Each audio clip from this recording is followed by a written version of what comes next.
Nvidia's new AI tech might actually ruin GTA 6, but not for the reasons that you might think. You see, over the last 10 years, the advancement in graphical fidelity inside of video games has kind of slowed down, with most of the new releases not really being anything groundbreaking graphics-wise. This is most evident by the fact that a game like RDR 2 that came out in 2018 is still one of the best-looking video games to this day. Now, yes, there's been a lot of games that tried to push for realism and that genuinely do look absolutely stunning, but the transition between PS4 and PS5 has not really given us that big jump in realism that we all expected back in 2020. In this video, we'll go over why this is the case, what the newest Nvidia tech might mean for the future of video games, and how this will impact GTA 6 itself. Now, without further ado, let's get straight into it, shall we?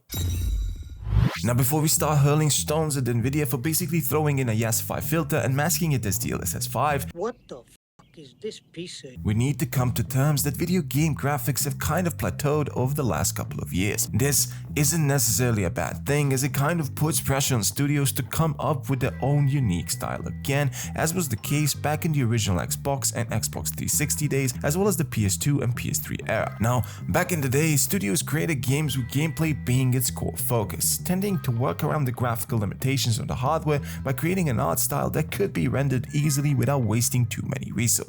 Today, on the other hand, the graphical fidelity is the main driving point behind each new release, and the main reason why that is the case is because for 6 years now we haven't actually experienced a truly next-gen video game. And if we go back to 2006 and compare the jump between PS2 and PS3, as well as the OG Xbox and 360, the leap in technology was absolutely crazy. And not even 7 years later, the leap between PS3 and PS4 was so astronomical that it made some of the early PS4 and Xbox One games actually feel like cinema.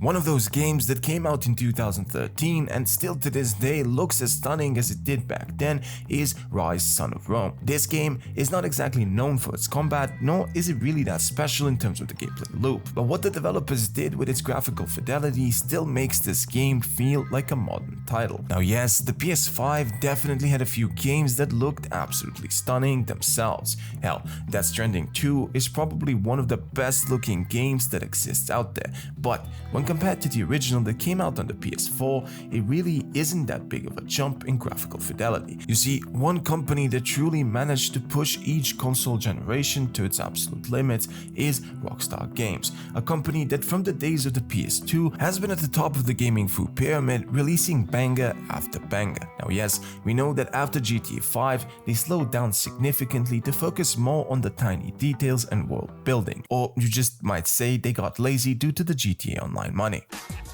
But no matter what your opinion is on that matter, you can't deny that Rockstar basically pushed both the PS2, the PS3, as well as the PS4 to its absolute limits. Back in 2004, the PS2, using some form of dark magic, managed to run half of the GTA 5 map on just 32 megabytes of system memory. And this map wasn't just simple filler put there for you to roam around. It was actually a fully fleshed out world that I still to this day go back to at least once a year.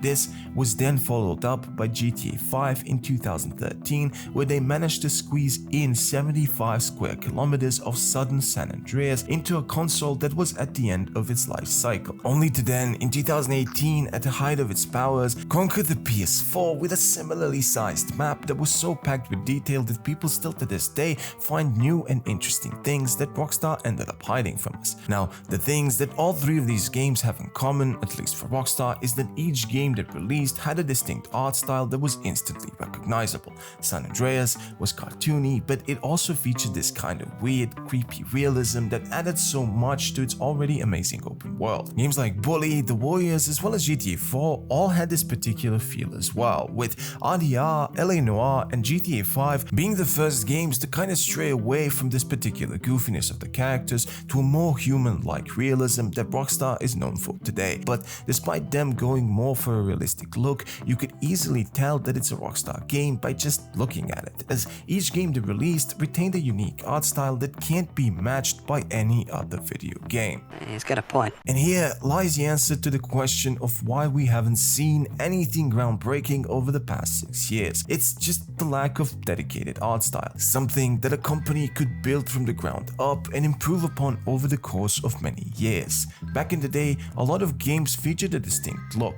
Today, a lot of them kind of blend together and get lost in a sea of games that strive more for realism than for an actual artistic vision. Now yes, games might be a product after all, and they do need to sell well to warrant a sequel or a trilogy, but in chasing those sale numbers, gaming studios kind of forgot what a game actually is. And let me tell you, it's not just an overpriced digital code or Blu-ray disc, it's more of an art form that serves as escapism for millions of people stuck in a world that's basically headed for Armageddon. No! God, please, no! And when you mix AI into this entire fold, like Nvidia is trying to do with their latest DLSS showcase, I kind of start asking myself, is this even real life anymore? Or is this just some kind of weird version of gaming hell where we have to suffer for being too mean in those Black Ops lobbies back in the day? Now don't get me wrong, I don't hate AI for certain tasks. I do genuinely believe that it has a lot of good things to offer for both casual users as well as professionals, as it definitely can help to ease certain workloads. But what Nvidia is doing with DLSS 5.0 is borderline insulting to everyone in the gaming industry. First, you basically insult the art style of the game by applying a yesification filter on top, which doesn't even make the character look anywhere close to its original. But that is not even the worst part, as seemingly it took two RTX 5090s to even run this showcase, which basically looks like nothing more than one of those AI slop videos of GTA 5 that has been transformed into GTA Tokyo or some other bullshit. This is a huge problem, and a lot of video games will lose their original art style and look because of this particular technology. And who's to say that Nvidia isn't using this particular tech to train their own AI models, so one day they could generate video games in real time based on the data they collected from thousands of other video games. But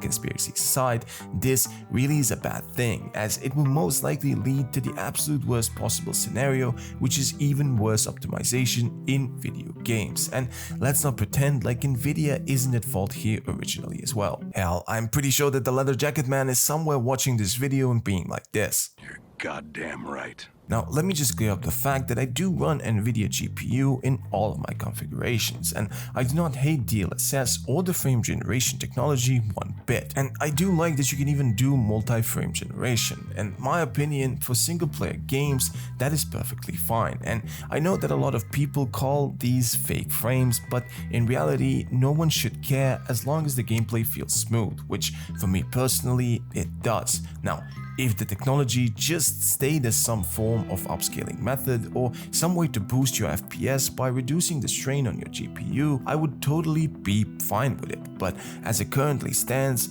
I really do not like it, and what is even worse, I know for a fact that this technology will absolutely destroy GTA 6. Now, as already said, Rockstar is a company that has a particular art style that makes their games look unique, and GTA 6 is one of those games. In the many screenshots that we have seen last year, it's quite evident that they're retaining some of the stylized realism that was present in RDR2, while enhancing it even further. The skin tones, the character models, as well as the body types all look like they were made by Rockstar themselves, which they obviously were.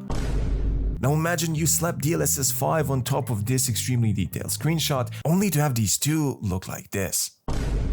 Hell, imagine slapping DLSS 5 on a game that already looks as amazing as it does without the use of any kind of filters or upscaling technology. That in itself should be considered a crime against humanity, and I think that Rockstar should send out a cease and desist letter to every single person using this kind of tech in the near future on any of their games. GTA 6 is a game that does not need this kind of tech. Even 10 years from now, this game will stand the test of time and its art style will preserve it to be as beautiful even on the PS7 when it releases for the 7th time in its expanded and enhanced edition. Now, can DLSS 5 actually do some good things? Will it really just be an AI filter slapped on top of gameplay, or is this the start of something bigger that with the release of DLSS 6 or 7 will actually change the way we both play new and old games alike? I guess we will just have to wait and see, but for me, things are looking quite bleak for us gamers, and may the Lord have mercy on our souls and forgive us for insulting each other in multiplayer lobbies back in the day.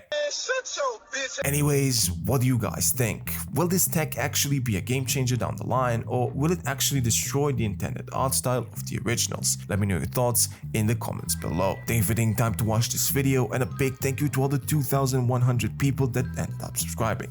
You folks are the best. If you guys haven't already, please make sure to hit that like button and of course subscribe so that good luck follows you on your future adventures. Stay silly, keep badging, and I'll see you all in the next one.